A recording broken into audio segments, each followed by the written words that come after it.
a few years back, I read in the paper that you were making a movie with Colin Farrell.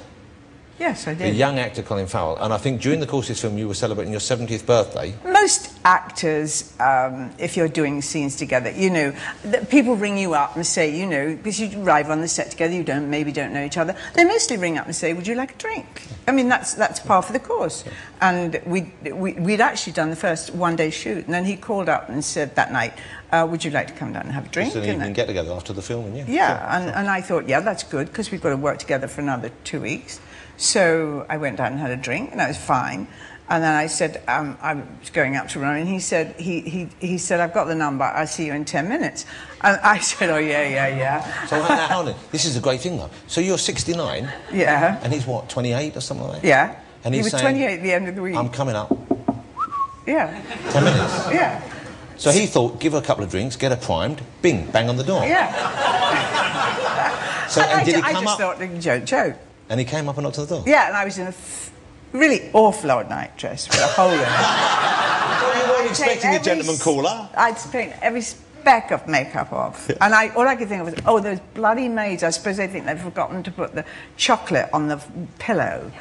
And I opened the door, and there he was. He pushed you in the room? Yeah. Was he a bit swaggy? I bet he was. Yeah, but like I'm Jesus. saying, women Came for like loving. that. Did he say anything like that? No, Here come the leprechaun. What did he say when he came in? He's just full of blarney, and he's enchanting. So I just kept saying no for long enough to keep him in the wrong. I'm sorry to dwell on this, but this is remarkable technique the man has it. So he came in, you got your nightie on, he knows you're not up for action, you got your makeup off, but he persisted. Oh yeah. What did he say? Yeah, I was reading a book. He said to me, I said, look, I want to read my book, and he said, I'll read it to you. Oh, he knows what he's doing. He really does. I'll read a bit, then maybe a neck massage. We all know what he's thinking. And then you said, what did you say to that? And I said, okay then. Will you go after you've read? I'll go after it, yeah. And then but you know he was thinking he had a foot in the door there. Yeah, he was.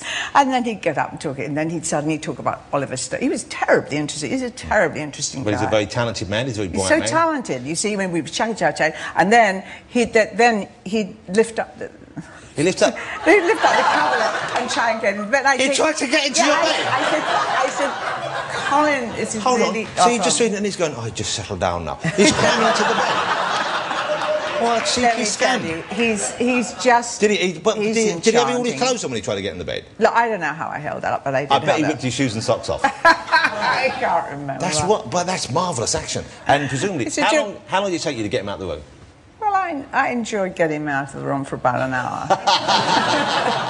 That's so lovely. So you enjoyed the company briefly? Yeah, I enjoyed the whole thing. He came to see me on Broadway in a play I was in. He really is a smashing chap. Can I just ask you, and please, if this is out of line, this question, you just tell me, but if he'd have given you a bit more preparation time, if you'd have maybe had a slightly saucier nightie with you, would you have allowed him to slip into No, I honestly think I'm like the general public. It really does make them... I mean, I got awful things said about me in the papers. I never meant it to come out. I didn't think they could find out who I was talking about. Before I got home, there were newspaper people outside my, you know... I bet Colin Farrell went home and there were a lot of 70-year-olds waiting outside. With their keys.